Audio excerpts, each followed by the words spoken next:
Annual income tax return की due date फिर करीब आ गई। हर साल की तरह इस साल भी कुछ तब्दीलियां हैं इनकम टैक्स रिटर्न में।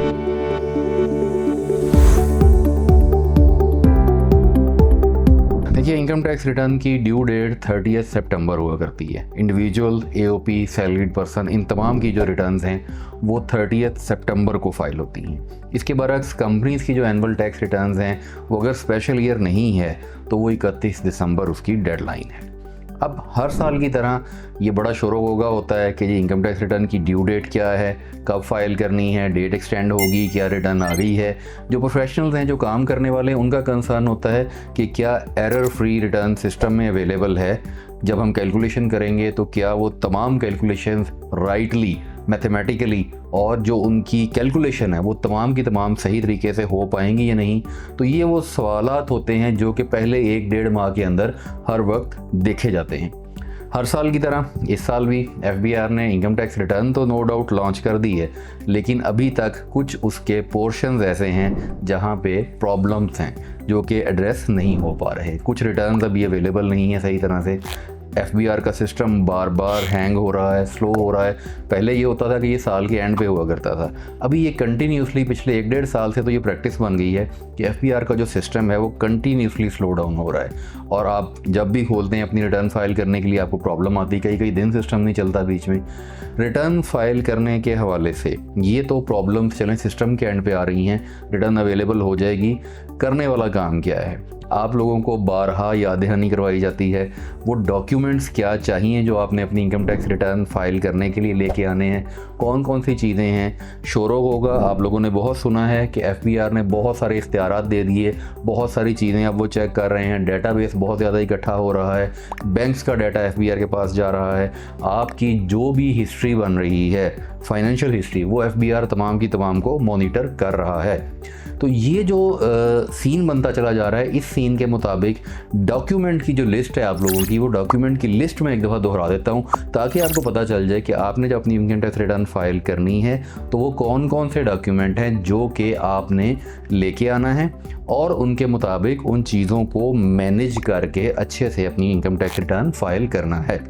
सबसे पहली चीज़ ये है कि आपको अपनी बैंक स्टेटमेंट, सबसे इम्पॉर्टेंट एलिमेंट ये याद रखिएगा। इस साल बजट में जो अमेंडमेंट्स आई हैं, जो प्रीवियसली हिस्टोरिकल प्रैक्टिस हुई है, जो एडजुडिकेशन हुई है, सबसे इम्पॉर्टेंट बैंक स्टेटमेंट है। अपनी बैंक स्टेटमेंट को अच्छे से मैनेज कीजिए। इसमें इंक्लूडिंग पर्सनल अकाउंट्स हैं, बिजनेस अकाउंट्स और पर्सनल अकाउंट्स की तमाम तर स्टेटमेंट्स को मैनेज कीजिए। कोशिश कीजिए business related transactions business bank account में हो, personal transactions personal bank account में हो। इन दोनों को मिक्सअप ना कीजिए। Business related transactions, business related पैसे, पेमेंट्स या रिसीट्स, दोनों सूरतों में अपने पर्सनल बैंक अकाउंट में ना लीजिए। बैंक स्टेटमेंट के बाद जो दूसरी इंपॉर्टेंट चीज़ है वो आपके एक्सपेंडिचर्स हैं, जो फिक्स एक्सपेंडिचर्स हैं। फॉर एग्जांपल आपके यूटिलिटीज़ हैं, आपके कोई ट्रैवलिंग है, आपके स्कूल फीस है बच्चों की। इसके अलावा कोई भी इस किस्म का आपका एक्सपेंस जो कि कंफर्म एक्सपेंस है, जो कि वेरीफिएबल है। जैसे आपने क्रेडिट कार्ड से कुछ पेमेंट्स कर रहे हैं तो वो आपका वेरीफाइबल एक्सपेंस है। आप अपनी गाड़ी का टोकन टैक्स लगवा रहे हैं, वेरीफाइबल एक्सपेंस है। इन तमाम एक्सपेंसेस की डिटेल लीजिए और इन एक्सपेंसेस में से मोस्टली ऐसे हैं जिनके ऊपर विद होल्डिंग टैक्स भी अप्लाई होता है, तो इनके विद होल्डिंग टैक्स के चलान या रसीदें भी साथ रखिएगा। ये दो चीज़ें हो गई। इसके बाद आगे आते हैं, आपने अपनी इनकम टैक्स रिटर्न में अपने तमाम असासाजात की तब्दीली की तफसील मुहैया करनी है। आपने घर, गाड़ी, प्लॉट, कोई भी चीज़ ख़रीदी है या बेची है या वरासत आई है या इंतकाल हुआ है या गिफ्ट हुआ है या हिबा, कुछ भी, कोई भी ट्रांजैक्शन आपके नाम से ट्रांसफ़र हो गई है या आपके नाम पर ट्रांसफ़र हुई है, यानी इनकमिंग और आउटगोइंग एसेट दोनों की तफसील आपने मुहैया करनी है। इसके अंदर याद दहानी करवा दें दोबारा एक दफ़ा, कोई भी प्रॉपर्टी ख़रीदने के लिए 50 लाख तक की लिमिट है कि 50 लाख रुपए तक आप कैश पेमेंट करके प्रॉपर्टी ख़रीद सकते हैं। इसी तरह से गाड़ी में 10 लाख की लिमिट है, 10 लाख रुपए से नीचे की गाड़ी आप कैश पे ले सकते हैं। इससे ऊपर के एसेट, गाड़ी या प्लॉट, 10 लाख और 50 लाख से ऊपर की मालियत की अगर आप कोई चीज़ लेते या बेचते हैं, दोनों सूरतों में you have to do it through banking channel. आपको बैंक के जरिए ये ट्रांजेक्शन करनी है। बैंक के जरिए कैसे हो सकती है?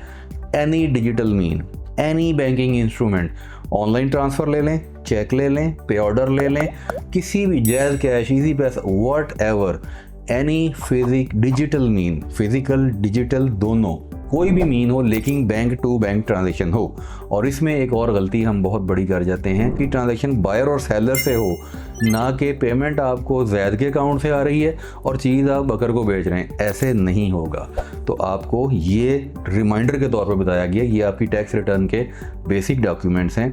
इन डॉक्यूमेंट्स को लेने के बाद कोशिश कीजिए कि मैं बहुत अरसे से ये बात कह रहा हूँ कि टैक्स रिटर्न फाइल करने से पहले अपना अकाउंट बनाइए, अपना प्रॉपर बिजनेस अकाउंट बनाइए, अपनी सेल्स परचेज को देखिए, अपने एक्सपेंडिचर को देखिए, उसके बाद अपना प्रॉफिट कैलकुलेट कीजिए और फिर उस प्रॉफिट पे जितना भी टैक्स बनता है उसको इग्नोर करें कि ये कितनी रकम बन रही है। जो टैक्स का रेट है वो सब पे यकसा है, आप पे अलग से कोई एक्स्ट्रा टैक्स नहीं गवर्नमेंट ने लगा दिया, पूरे पाकिस्तान पे वही रेट है।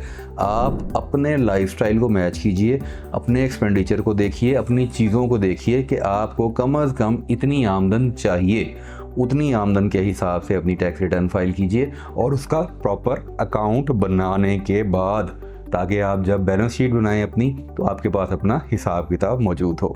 तो ये था इनकम टैक्स रिटर्न फाइलिंग के हवाले से आज का।